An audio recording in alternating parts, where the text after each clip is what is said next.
Semuanya,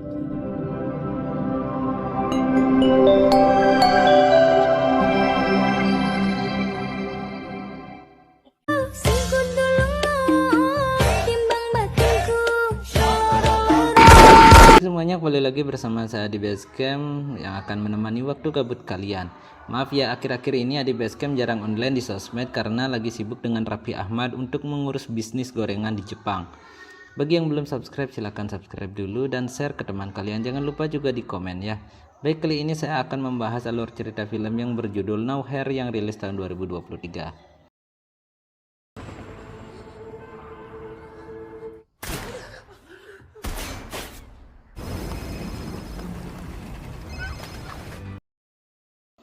Di awal film, tampaknya sejumlah mobil yang membawa warga Spanyol tiba di tumpukan kontainer. Seorang pria bersenjata memandu sepasang suami istri bernama Nico dan Mia untuk menghindari kejaran dari petugas. Setelah melakukan pembayaran kepada seorang pria berkepala pelontos, pasangan suami istri ini diizinkan untuk masuk ke dalam sebuah kontainer yang sudah berada di atas truk. Di dalam kontainer itu, selain pasangan Mia dan Nico, terdapat juga sejumlah pengungsi lain yang sebagian besar adalah wanita hamil dan anak-anak. Terungkap mereka akan melarikan diri dari Spanyol karena tengah berperang dan mengalami kekurangan sumber daya dasar. Rezim yang berkuasa mengeluarkan perintah untuk menyingkirkan orang tua, wanita hamil, dan anak-anak guna mengatasi kekurangan sumber daya tersebut. Rupanya Mia juga sedang hamil besar sehingga Nico berniat untuk menyelamatkan istri dan calon bayinya. Pagi hari tiba, terdengar suara dari luar dan sontak membuat para pengungsi itu khawatir. Ternyata begitu pintu kontainer dibuka, pengungsi yang ada di luar pun berhamburan masuk.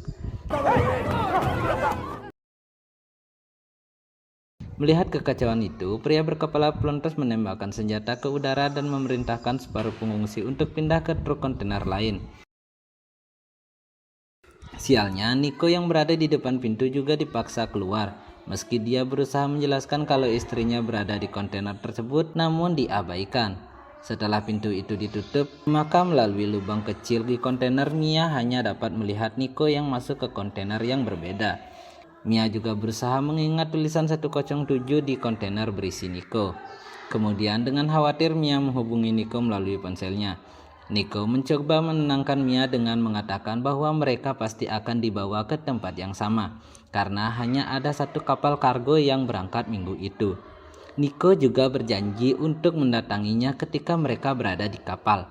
Dalam perjalanan, Mia menyaksikan kekacauan yang terjadi akibat warga yang kekurangan air bersih, serta terlihat pula wanita hamil dan anak-anak yang dikumpulkan oleh para petugas. Selang beberapa jam, truk mereka berhenti di sebuah pos pemeriksaan. Seorang petugas bernama Gil memeriksa dokumen pengiriman yang dibawa oleh driver. Walaupun itu adalah dokumen resmi, Gil tetap bersikeras untuk memeriksa isinya. Saat pintu kontainer dibuka, tidak terlihat satupun pengungsi di dalamnya. Gil lantas masuk dan mulai memeriksa hingga ke bagian ujung kontainer, dan ternyata terdapat ruang rahasia di balik dinding, tempat para pengungsi bersembunyi. Gil menyadari ruang tersembunyi itu. Oleh karena itu, Gil meminta pengungsi itu keluar dan berjanji tidak akan menyakiti mereka. Namun, bila menolak maka mereka akan dihabisi. Mia yang merasa tidak percaya memutuskan naik ke atas peti barang untuk bersembunyi. Akhirnya, seorang pengungsi membuka ruang rahasia itu.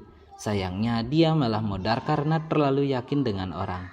Gil malah memerintahkan anak buahnya untuk memberondong semua pengungsi.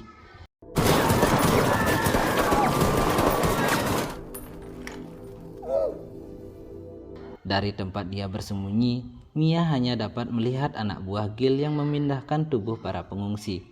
Setelah pintu kembali ditutup, Mia segera mengirimkan pesan suara kepada Nico guna memberitahu apa yang baru saja terjadi dan memintanya untuk bersembunyi. Beberapa waktu berlalu, Mia merasakan goncangan di kontainernya dan menyadari kalau kontainer tersebut sedang dipindahkan ke atas kapal kargo. Mia mencoba menghubungi ponsel suaminya namun hanya tersambung pada pesan suara yang membuat perasaan Mia semakin tidak menentu. Selanjutnya, Mia menemukan tas berisi barang-barang termasuk ponsel milik salah satu pengungsi yang tertinggal.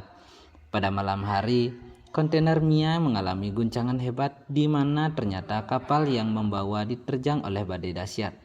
Akibat hal ini, dengan berbagai upaya Mia meminta tolong kepada orang yang sibuk menyelamatkan dirinya sendiri di luar.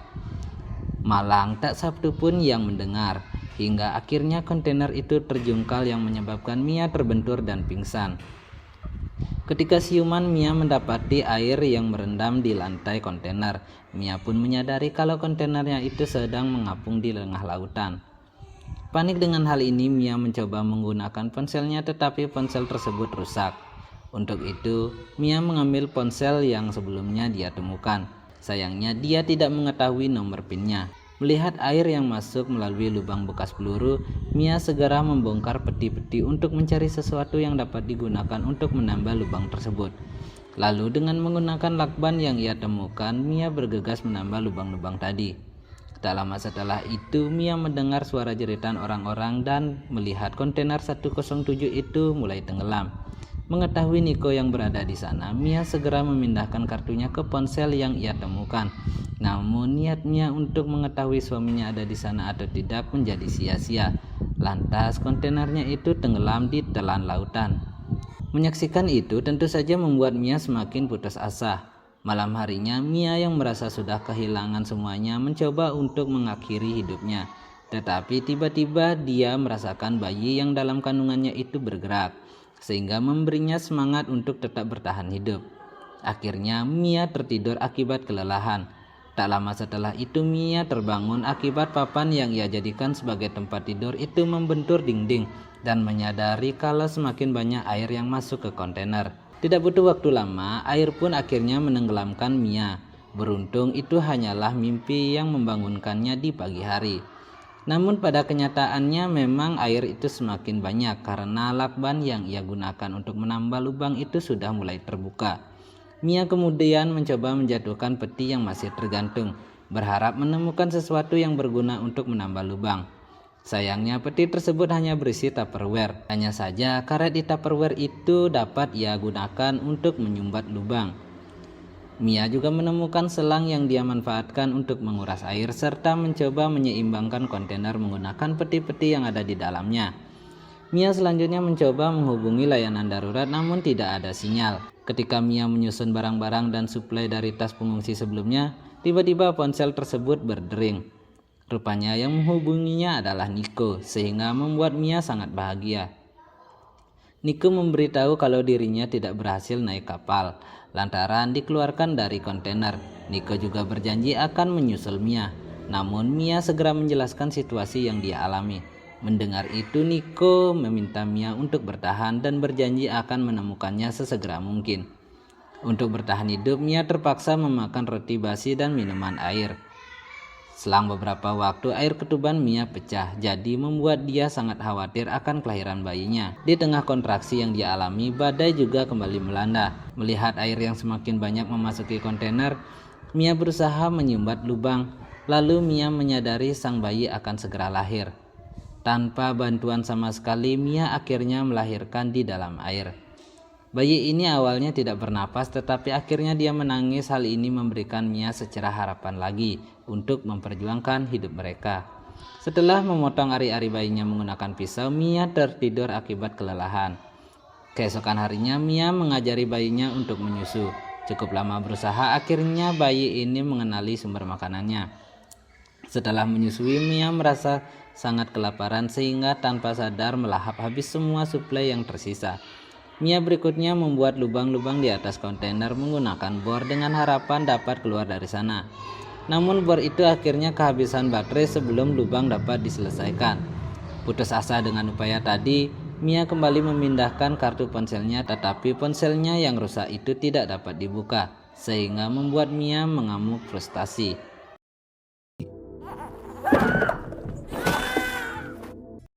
Kemudian dari salah satu barang yang dia lempar, Mia melihat lagi pisau yang dimilikinya.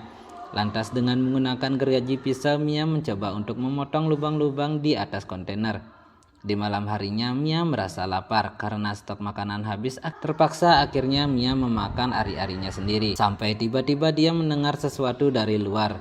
Ketika diintip, secara mengejutkan seekor paus menerjang kontainernya. Oleh sebab itu, Mia segera menggendong bayinya agar berhenti menangis sambil memukul-mukul dinding kontainer. Dan usaha ini berhasil membuat paus itu pergi. Pada hari ke-6, Mia melanjutkan pekerjaannya untuk memotong bagian atas kontainer. Tetapi akhirnya pisau yang ia gunakan patah, sehingga lagi-lagi memupuskan harapan Mia untuk keluar. Dehidrasi yang dia alami membuat Mia berhalusinasi melihat putri hingga Mia terbangun akibat hujan yang menetes melalui lubang yang dia buat. Tanpa membuang waktu, Mia segera menampung air hujan itu menggunakan Tupperware. Ketika membuka tutup kaleng bekas suplai makanan, terbesitlah ide di benak Mia bagaimana cara untuk membuka bagian atas kontainer. Kemudian dengan menggunakan tali yang ia selipkan di antara lubang, sekuat tenaga Mia menarik bagian yang telah terpotong. Akhirnya dia berhasil membuka potongan besi tersebut. Mia selanjutnya keluar dan melihat lautan yang tak bertepi di atas kontainer. Mia melempar kain yang dia gunakan untuk popok bayinya ke laut. Tak lama setelah itu, ikan-ikan berkumpul untuk memakan kotorannya. Menyaksikan ini sebagai makanan, Mia segera merajut kabel air pun untuk dijadikan jaring. Jaring itu lalu dia gunakan untuk menangkap ikan. Kemudian menggunakan kotoran bayinya sebagai umpannya. Mia akhirnya berhasil mendapatkan ikan. Dengan begini Mia tidak khawatir lagi dengan kelaparan. Mia juga menuliskan pesan darurat di kertas dan memasukkannya ke dalam Tupperware. Lalu Tupperware itu lantas ia lempar ke laut berharap seseorang menemukan dan menyelamatkan mereka.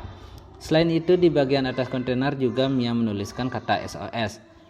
Dengan air yang semakin tinggi, Mia mencoba untuk mengurasnya, tetapi melakukan itu sungguh sangat melelahkan. Singkat cerita, pada tengah malam Noah menangis akibat kedinginan. Untuk itu, Mia menyalakan api menggunakan sisa minuman beralkohol sebagai bahan bakarnya.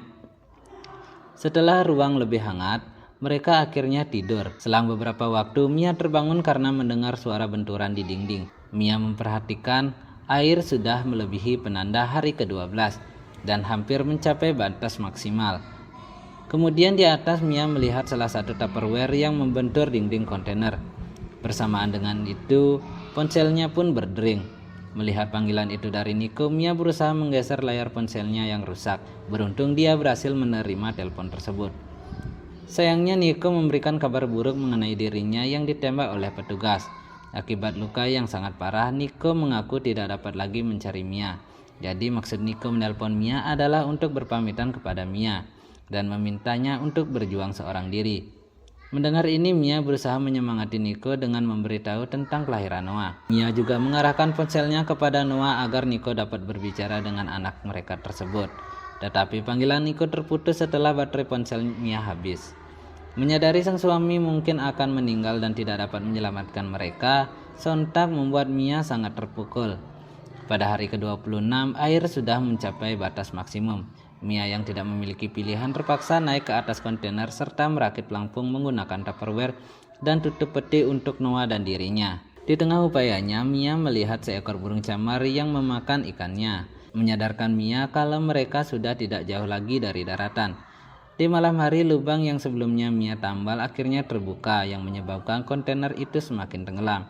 Saat memeriksanya, Mia melihat foto putri pertamanya yang mengapung di dalam kontainer. Tidak ingin kehilangan kenangan terakhir tentang putrinya, Mia memutuskan turun untuk mengambil foto tersebut. Pada saat itu, Mia juga melihat Tupperware berisi snack terakhirnya tertinggal di dalam kontainer. Lalu Mia bergegas mengambilnya. Namun tiba-tiba kontainer mulai tenggelam, menyebabkan pelampung Noah mengapung di lautan. Sialnya lagi, kaki Mia terjeret oleh tali sehingga dia harus berjuang untuk melepaskan diri. Setelah berupaya keras, Mia akhirnya berhasil memotong tali dan berenang ke permukaan air. Kegelapan malam yang mengakibatkan Mia tidak dapat melihat keberadaan Noah. Bersama dengan itu, tampaknya bayangan seekor paus melintas di bawah Mia dan bergerak menuju ke arah pelampung Noah. Paus ini kemudian mengitari pelampung Noah dan menyemburkan air sehingga menyebabkan Noah yang terkena cipratan air itu menangis. Suara tangisan Noah itu akhirnya memberi petunjuk kepada Mia di mana dia berada. Alhasil dengan susah payah Mia berenang mendapati anaknya. Ternyata setelah Mia berhasil mencapai Noah, paus itu pun berenang pergi. Mia menyadari paus itu adalah salah satu keajaiban yang nyata. Mia dan Noah terus mengapung di tengah lautan hingga pagi tiba. Mia lalu mengeluarkan daging ikan ke laut dengan harapan burung camar sebelumnya kembali. Karena Mia merasa sudah sangat lemah, Mia menggunakan tenaga terakhirnya untuk memegang jemari mungil Noah, sembari meyakinkan bahwa Noah akan selamat.